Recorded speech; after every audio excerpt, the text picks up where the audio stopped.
Sa mapagpalang umaga po sa inyong lahat, tunay nga po ng Diyos ay mabuti pa sa ating lahat. Because God is with us. Sadyang kay buti ng ating Panginoon, magtatapat sa habang panahon, maging sa kabila ng ating pagkukulang. Biyaya niya'y patuloy na laan.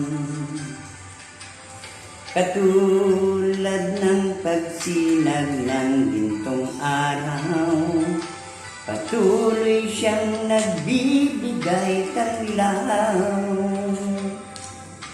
Kaya't sa puso ko't damdamin, katapatan niya'y aking pupurihin. Dakila ka, O Diyos, tapat ka ng tunay, magmula pa sa ugat ng aming lahi. Mundo'y magunaw man, maasahan kang lagi, ding hanggang wakas nitong buhay.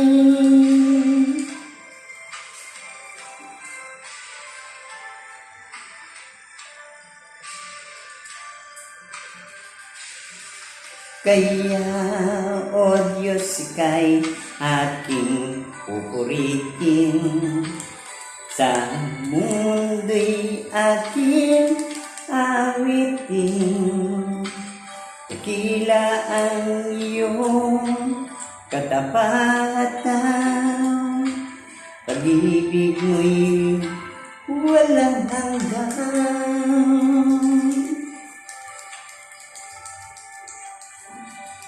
Dakila ka, O Diyos, sa habang panahon, magmula pa sa ugat ng aming lahi. Mundo'y magunaw man, maasahan kang lagi, maging hanggang wakas nitong buhay. Dakila ka, O Diyos, tapat ka ng tunay, katapatan mo'y matibay na sandigan. Sa bawat pighati, tagumpay man ay naroon, daluyan ng pag-asa kung kailan may nakon. Pag-ibig mo sa akin noon hanggang ngayon, dakila ka, O Diyos.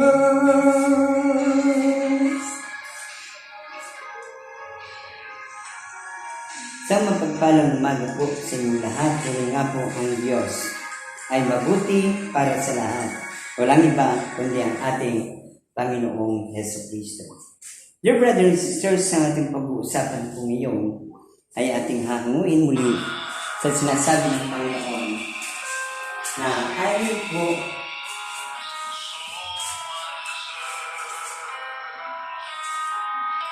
po sa Lucas 11:27. Samantalang nagsasalita si Jesus, may isang babaeng sumigaw mula sa karamihan at nagsabi sa kanya, "Mapalad ang babaeng nagdadala sa inyo sa kanyang sinapupunan. Dala sa inyo na at nagpasuso sa inyo." Ngunit sumagot siya, "Higit na mapalad ang mga nakikinig ng salita ng Diyos at tumutupad nito." Ang mabuting balita po ng Panginoon. Dear brothers and sisters, tunay, ang buhay natin ay laging blessed. Sapagkat sa pamagitan ng ating Panginoong Jesucristo, ang buhay at pamumuhay po natin ay nagiging victorious and triumphant. Bakit ko po nasabi? Sapagkat napakapalad ang mga nakikinig ng salita ng Diyos at tumutupad ito. Na once ang salita ng Diyos po ay pinapahayag ng sinuman, at ito po'y ating pinakikinggan at itinatanim sa ating puso, maging ang kanyang mga pangako. At sinusunod natin ang kanyang mga utos ng ating Panginoon Jesucristo. Dito mo po mararanasan ang tagumpay ng iyong buhay at pamumuhay. The blessing is in you. Katunayan, ang pagpapala po ng Diyos ay lagi pong sumasarating. Ngunit, kung bakit hindi po nakakarating sa atin, sapagkat tayo po ay hindi nagiging matuwid sa harapan ng Panginoon, ng ating Panginoong Jesucristo. Meron po tayong kasalanan na nagagawa, nasasalita at naiisip. Ngunit kung ito'y ating pong tatanggalin sa ating isip at puso, ang kasalanan, ang pagpapala ng Diyos at ang ating tagumpay ay nasisettle po sa langit. So, pinakikita po ng Diyos, ang pagpapala ng Diyos ay lagi pong ipinagkakaloob sa atin upang maranasan natin po ang mga bagay na pagpapalang ibig nating maranasan, lalo po ang magandang kinabukasan natin, na hindi na po tayo naghihikapos, naghihirap. Lagi po tayong punong-puno ng pagpapala, material and spiritual. So, pinakikita po ng Diyos na para tayo po ay maging biyaya, tayo po'y mapagpalang lubos at nagtatagumpay. Lahat ng ating gagawin po ay dapat ito'y pabor sa Diyos na nakalulubog sa Kanya. At tiyak na once tayo po ay nakalulubog at ito'y pabor sa Panginoon, ang alin po?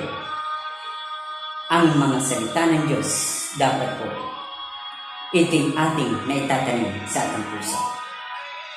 Na kapag ang mga salita pangako niya ay ating naitatanim sa ating mga puso at ito po'y ating naisa sa buhay, sa panggitan ng ating pakikinig, ay titiyakin po ng Diyos na lagi tayong magwawagi sa ating mga kaaway. Sapagkat naparito ang magnanakaw upang magwasak ng buhay at pumatay. Naparito ang Panginoong Hesus upang magbigay ng buhay at isang buhay na ganap at kasiyasi. Na ayaw ng Panginoon na tayo po'y wawasakin ng kaaway, kundi magusto ng Panginoon na yung buhay po natin taglay ay atin pong ma-enjoy, na may taglay na kapayapaan. Kaya tinuturuan po tayo ng Diyos kung paano po tayo magwagi sa mga labanan na ating kakarapin.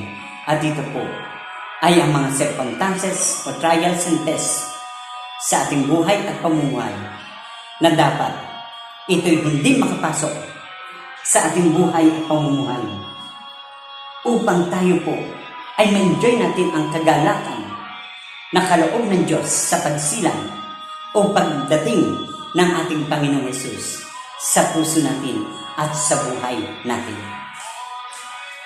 Ipinakikita po ng Diyos na kapag tayo daw po ay namumuhay ng ayon sa kalooban ng Diyos, ito po yung favor ng Panginoon. Na ang kanyang mga salita po, sabi nga po, ay nagpagsasabuhay ng salita ng Diyos. Na ang salita po ng Diyos ang nagsabing, ako'y tumutok-tok sa pintuan ng inyong puso. Sinabi po ng Pahayag chapter 3 verse 20. At ako inyong diringgin ang ninyong aking tinig at ako inyong papapasokin. Tayo magkasalong kakain sa inyong mapagkain. Ibig sabihin po, ang salita po ng ito ng Panginoong Hesus, na kapag ating pong inilatag, tinatanim sa ating puso, at ito'y ating pinanghahawakan at kinakapitan, titiyakin po ng Panginoon na walang masama o walang kahirapan o walang sakit at karamdaman o kaguluhan na makapapasok sa buhay natin. Sapagkat ang salita ng Diyos po at ang kanyang mga pangako, ito po'y ating itinanim sa ating puso at alam ng masamang espiritu na kapag ang salita niya'y natanim sa ating puso, tayo pinagliliwanag sa buong sanlibutan na nasa gitna ng kadiliman na laging nasa kababaan loob. Ipinakikita po ng Diyos ang pagliligtas ng Diyos sa iyo ay itinanggagaling sa kanyang puso dahil tayo ang passion po ng Panginoon ay tayo po ay mahalin niya at tayo naman ay ma-inlove sa Kanya. At kapag tayo na-inlove sa Kanya at nagmahal siya ng todo sa atin, dito mo may experience po ang magandang buhay at kinabukasan na biyaya ng ating Panginoon Jesucristo. Ipinakikita po ng Diyos, the blessing is in you. At ito po'y nai-establish sa pamagitan ng mga salita ng Diyos. Sinasabi po ng Marcos 9:41, sinasabi po sa inyo, ang sino mang magbigay sa inyo ng isang basong tubig dahil sa kayo ay kay Kristo, ay tiyak na gagantimpalaan. Ipinakikita po ng Diyos, dear brothers and sisters, na itinuturo po niya ang pananampalataya. Ang pananampalataya na sinasabi po dito, na kahit hindi mo po nakikita pa yung pagkapalang, itong hinihingi mo sa Kanya. Pero sabi ng Marcos 11:24, manalig, sabi, ano man hilingin ninyo, manalig kayo, na ito'y inyong natanggap na, matatanggap na. Ngunit sabi ng Panginoon, kailangan nagsasabuhay ng salita ng Diyos. At kinumpara po niya ito sa isang basong tubig. At kung tayo po ay natuto na matutong magpakumbaba, sumunod sa utos ng Diyos, at tayo nagsabuhay nito, naging biyaya at pagpapala ka kahit kaninong tao o kahit kaninong saan man tayo naroon.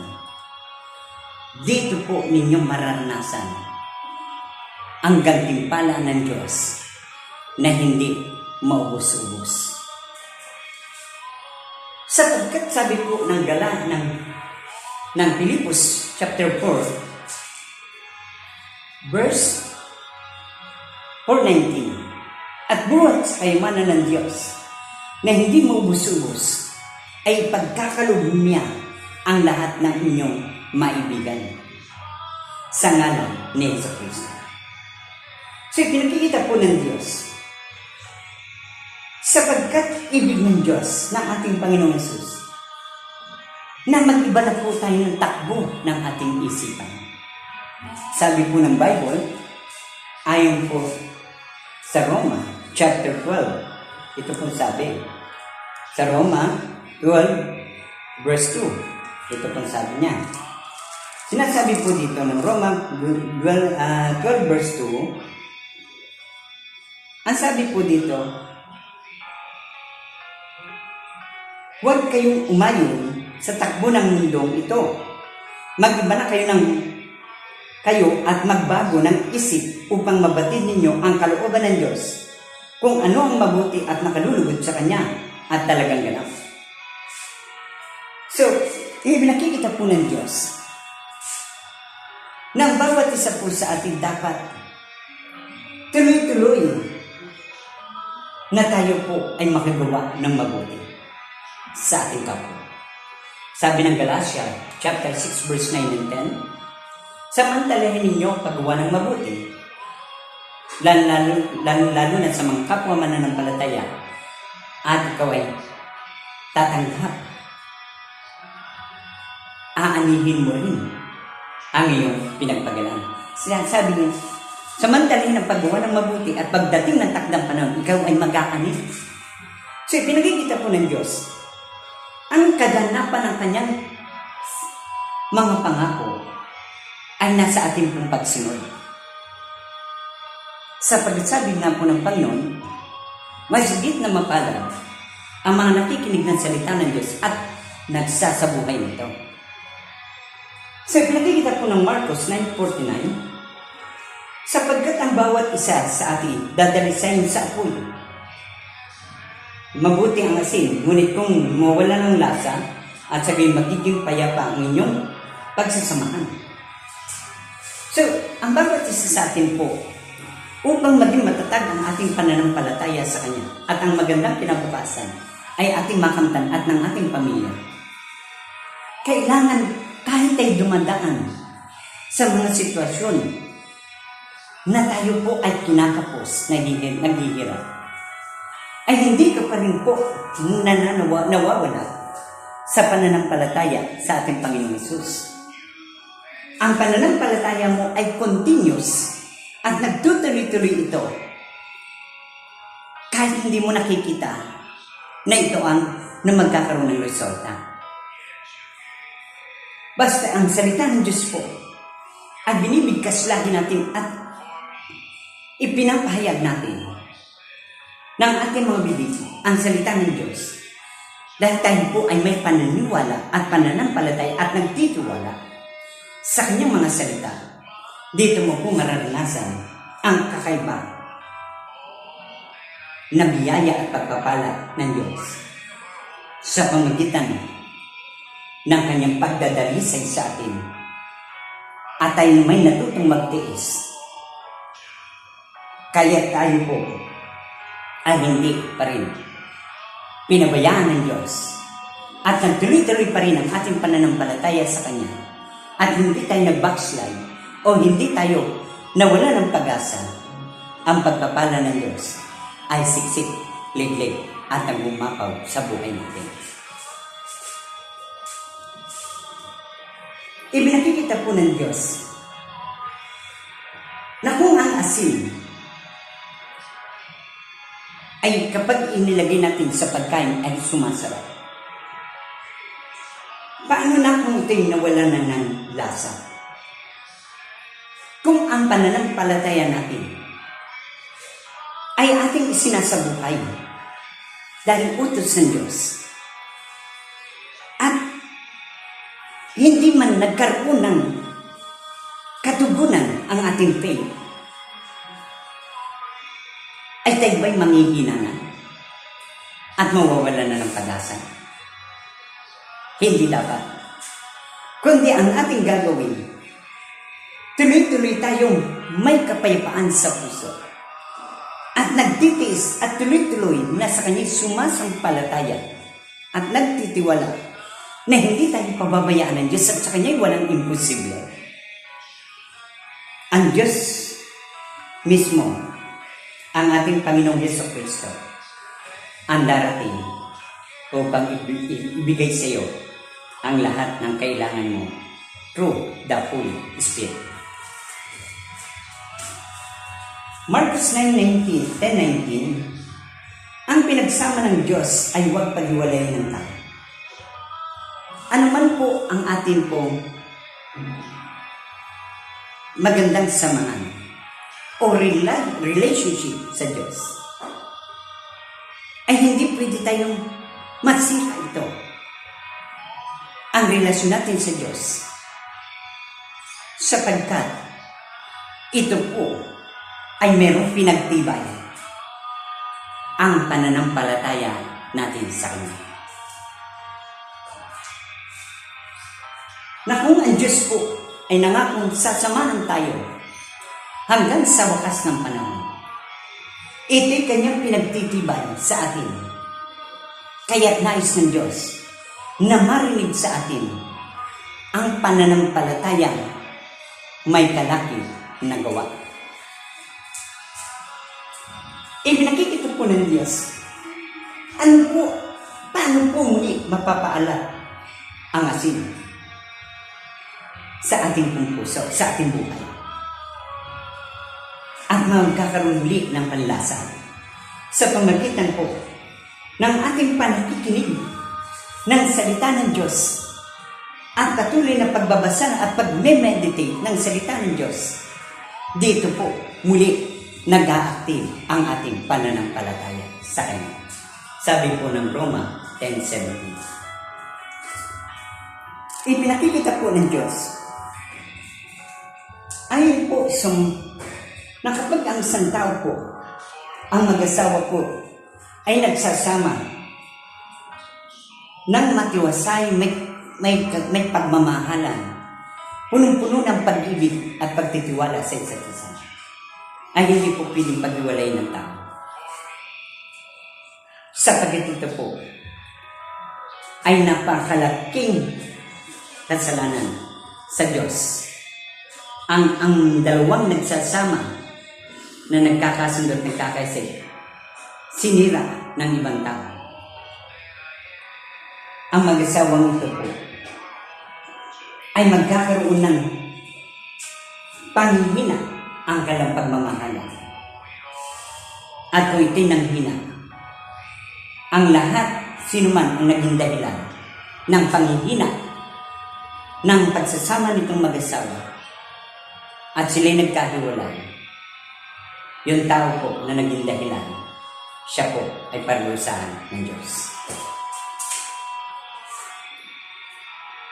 Sabi po ng Marcos 10:5, dahil sa katigasan ng inyong ulo, kaya inilagda ang utos na ito. So, pinakikita po ng Diyos. Kadalasan po ang mga tao po kaya nagkakasala ay katigasan ng ulo. Hindi po sila sumusunod sa kalooban ng Diyos. Nasabi ng masama iyan, ginagawa. Sinasabi na huwag kang pumunta doon dahil yun ay yung lugar na yon o yung pamilyang yon ay magulo, ay hindi pa rin at nagpatuloy pa rin. Matigas ang ulo. Sinabi ng huwag ka nang magsugal, huwag ka nang magbisyo, huwag ka nang gumawa ng masama sa kapwa mo, ay matigas ang ulo, ginawa pa rin. Ngunit, ang Diyos na nagsabi, ang lahat ng hirap ay babatahin niya. Babatahin ng taong iyon na may matigas ang ulo. Ngunit sabi nga ng Panginoon, kung ang kanyang pong pagbabata ng hirap ay kanya pong sinabing babatahin din natin. At ang tao po na nagbata ng hirap dala ng kanyang katigasan ng ulo ay nagsisi, nagbalik loob sa Diyos. Sabi po ng Zacarias chapter 1 verse 3, manambalik kayo sa akin at kayo muli kong kakalingaan. At lumapit kayo sa akin at kayo'y mabubuhay sa amin ng Amos, sabi po ng Amos 5:4, ay dito po makakamtan nila ang muling pag-aaruga at pag-kilos ng Diyos sa buhay nila. Kaya't yung hirap po na dinaanan nila ay hindi na muli nilang mararanan at marirestore ang lahat ng kanila pong naging sanhi ng katigasan ng ulo. At ang buhay at pamumuhay nila ay magiging mapayapa, masagana, maunlad sa pangalan ng Jesus. Kaya't yung hirap po ng Panginoong Jesus sa krus, yung kanyang pagpapakasakit, yung kanyang pong suffering, ay binata po niya alang-alang sa atin na tayong dapat ang siyang maparusahan. Ngunit bakit siya ang nagdala nito? Dahil tayo po ay mahal ng Diyos, ng ating Panginoong Yesu Cristo. Kaya't ang bawat isa na nagbabata ng hirap, nagbalik loob at nagsisi at nagpabautismo sa ngalan ng Ama, ng Anak at Espiritu Santo, dito muli nila maranasan ang maging isang bagong nilalang na ang kanyang espiritu po ay pinalitan at ang kanya pong katawan. Ibig sabihin po, sabi ng Ezekiel 36, bibigyan ko kayo ng bagong puso at bagong espiritu. At dito po na-experience nyo na ang buhay natin ay uhaw na uhaw sa mga salita at mga pangako ng Diyos. Uhaw na uhaw tayong mag-praise and worship, uhaw na uhaw tayong magsumamba sa Panginoon, at dito po ninyo natin na-experience ang kabutihan ng Diyos sa bawat isa sa atin. Tayo po ay hindi pinabayaan ng Diyos. Kaya tayo lagi magsumamo sa Kanya, tayo lagi lumapit sa Kanya, at tayo po, sabi ng Panginoong Jesus, hindi ko kayo iiwan, hindi ko kayo pababayaan. Mapagpalang umaga po muli sa inyo. Maraming salamat sa pangalan ng Jesus. Amen.